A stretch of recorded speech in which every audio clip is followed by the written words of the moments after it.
নমস্কাৰ বন্ধুসকল, আমাৰ ইউটিউব চেনেল বৰ্ণলৈ আপোনালোকক স্বাগতম জনাইছোঁ। আজি আমি আহিছোঁ ঢেকীয়াখোৱা বৰনামঘৰলৈ। ঢেকীয়াখোৱা বৰনামঘৰ যোৰহাট নগৰৰ পৰা প্ৰায় 12 কিলোমিটাৰ পূবত অৱস্থিত। নামঘৰতলৈ আমি প্ৰথমতে সোমাই আহিয়ে চাকি জ্বলাবলৈ বুলি আহিলোঁ। ইয়াত চাকি জ্বলোৱাৰ বাবে এক নিৰ্দিষ্ট ঠাই আছে। মানুহৰ সমাগম আছিল যদিও ভাদ মাহতকৈ ভক্তৰ উপস্থিতি অলপ হেৰেঙা। ভাদ মাহত ইয়াত হেনো যথেষ্ট ভক্তৰ সমাগম হোৱা দেখা যায়। জনশ্ৰুতি অনুসৰি 1528 চনত মহাপুৰুষ শ্ৰী শ্ৰী মাধৱদেৱে এই নামঘৰ প্ৰতিষ্ঠা কৰিছিল।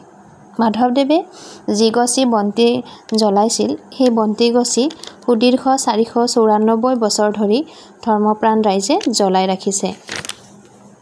এই বন্তি গছি এছিয়া বুক অৱ ৰেকৰ্ডছ আৰু ইণ্ডিয়া বুক অৱ ৰেকৰ্ডছে দীৰ্ঘতম সময়ৰ বাবে প্ৰজ্বলিত বন্তি বুলি স্বীকৃতি প্ৰদান কৰিছে। আমি যেতিয়া নামঘৰলৈ সোমাইছিলোঁ, সেই সময়খিনিত নাম কীৰ্তন চলি আছিল। গোটেই পৰিৱেশটোৱে ভক্তিমুখৰ হৈ পৰিছিল। আমি তাত সেৱা ল'লোঁ।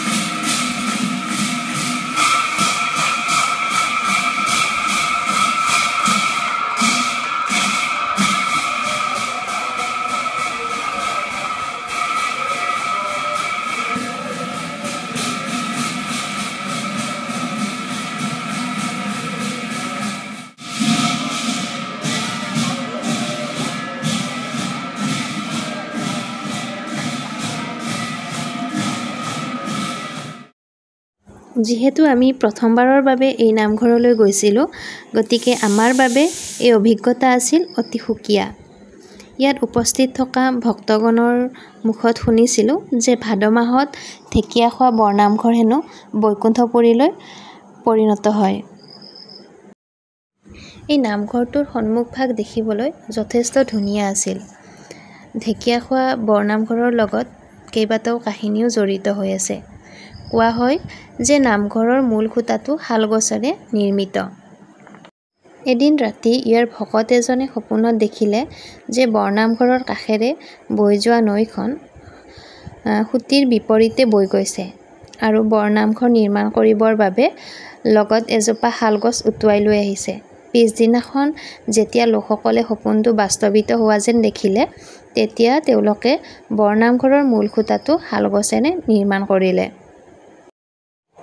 নামঘৰটোৰ সন্মুখভাগটো যিহেতু যথেষ্ট ধুনীয়া আছিল, গতিকে সকলোৱে তাত ফটো উঠি আছিলে। আমিও দুখনমান ফটো উঠিলোঁ, অকণমান বহি দুজনে কথা পাতিলোঁ। আচলতে নামঘৰত সোমাই কেনেকুৱা লাগিল সেই অভিজ্ঞতাৰ বিষয়ে আমি দুজনে আলোচনা কৰি আছিলোঁ। আমি দুজন কৰ্মসূত্ৰে উজনি অসমত থাকোঁ, যদিও আমি নামনি অসমৰ। এইবাৰ আমাৰ কৰ্মস্থলীলৈ, মানে আমি থকা ৰুমলৈ এবাৰ আমাৰ মাও আহিল। গতিকে ভাবিলোঁ যে এবাৰ ঢেকীয়াখোৱা নামঘৰলৈকে যাওঁ, যিহেতু আমিও আগতে গৈ পোৱা নাই, মাও দেখা নাই। সেই উদ্দেশ্যে আমি আজি নামঘৰলৈ আহিছিলোঁ। এই অভিজ্ঞতাটো সঁচাকৈ সুকীয়া আছিল, যিহেতুকে আমাৰ লগত মাও আছিল। মাৰো ভাল লগা বুলি শুনি আৰু ভাল লাগিলে। আচলতে পৰিয়ালৰ মানুহবোৰ যেতিয়া একেলগে থকা যায়, তেতিয়া সেই সময়খিনি বিশেষ হৈ পৰে আৰু এই বিশেষ সময়খিনিয়েতো আমাক সুখী কৰি ৰাখে। আমি নামঘৰৰ চাৰিওফালে এপাক ফুৰিলোঁ। ইয়াৰ প্ৰাকৃতিক পৰিৱেশ অতি মনোমোহা। গছ-গছনিৰে ঘেৰা ঠাইখন একান্তভাৱে ধৰ্মীয় চিন্তাৰ বাবে উপযুক্ত। আজিও ঢেকীয়াখোৱা বৰনামঘৰ অসমৰ বৈষ্ণৱ ধৰ্মীয় জীৱনৰ এক গুৰুত্বপূৰ্ণ কেন্দ্ৰ। ভাদ মাহ সমাগত। যদিহে আপুনিও অনুভৱ কৰিব খোজে আধ্যাত্মিকতা, ইতিহাস আৰু অসমীয়া ভাৱধাৰাৰ সংগম, তেন্তে আপুনিও ঢেকীয়াখোৱা বৰনামঘৰলৈ আহিবলৈ নাপাহৰিব। ইয়াত কেৱল ধূপ-ধূনা আৰু প্ৰাৰ্থনাই নাথাকে, ইয়াত আছে অসমৰ আত্মা। যদিহে ভিডিঅ'টি ইমানখিনিলৈ চালে আৰু আমাৰ ভিডিঅ'টো চাই ভাল পালে তেন্তে আমাৰ চেনেলটি ছাবস্ক্ৰাইব কৰিবলৈ নাপাহৰিব। ধন্যবাদ।